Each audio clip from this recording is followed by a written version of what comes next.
Hello everyone welcome to my YouTube channel. आज मैले घरमा सजिलै बनाउन सकिने सेवाईको खिरको रेसिपी लिएर आएकी छु। यो चाहिँ हामीहरूले बढ्दा बस्दा पनि खान सजिलो र छिटो हुन्छ, राम्रो हुन्छ। यसलाई बनाउन सुरु गरौँ है त। सुरुमा मैले प्यानमा 1 चम्चा घिउलाई तताएँ, त्यसमा मैले काजु र बदामलाई फ्राई गरेँ। हामीले 1 मिनट जति फ्राई गरेपछि यो रेडी हुन्छ र हामी निकालेर राख्छौँ। सेवाई मैले फ्राई नभएको सेवाई लिएकी छु।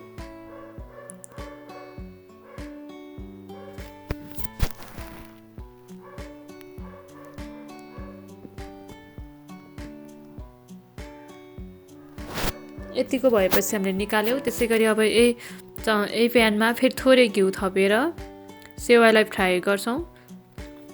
सेवाईलाई हामीले गोल्डन ब्राउन नहुँदासम्म फ्राई गर्नुपर्छ।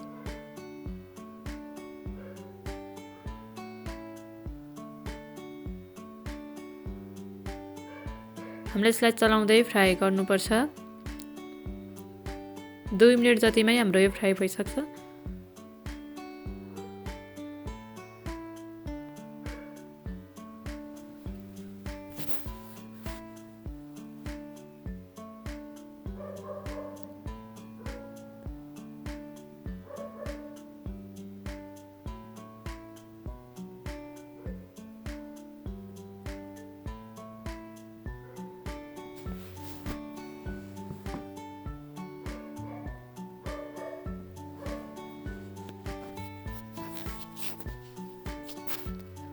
यतिको भइसकेपछि लगभग हाम्रो रेडी भइसकेको छ सेवाई फ्राई भएर।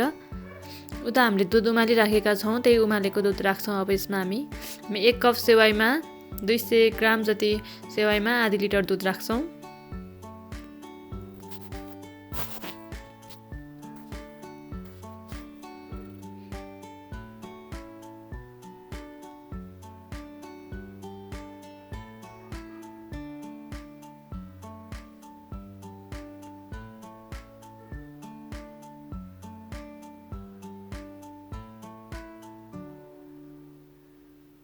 दुध राखेर हामी मजाले चलाउँछौँ। यसलाई हामी चलाउँदै पकाउँछौँ यसलाई।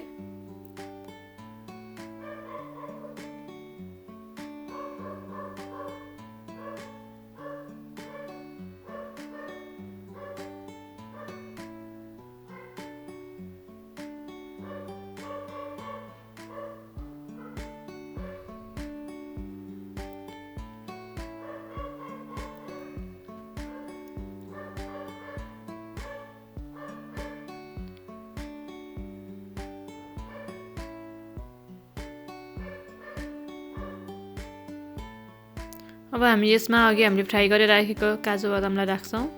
त्यसैगरी हामी 1 चम्चा चिनी राख्छौँ। हजुरहरूले चिनी हजुरहरूको टेस्ट अनुसार राख्नुहोला, हजुरलाई कतिको गुलियो मनपर्छ। यसरी चलाउँदै पकाउँदै जाँदा लगभग हाम्रो पाकिसक्न लागेको छ। यसरी बनाएको खिर एकदमै मिठो हुन्छ, बनाउन पनि एकदम छिटो हुन्छ।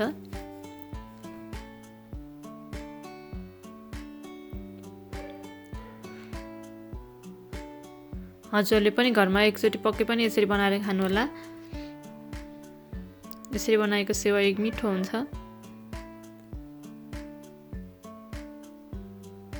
हाम्रो सेवाई पाकिसकेको छ। अब हामी यसलाई एउटा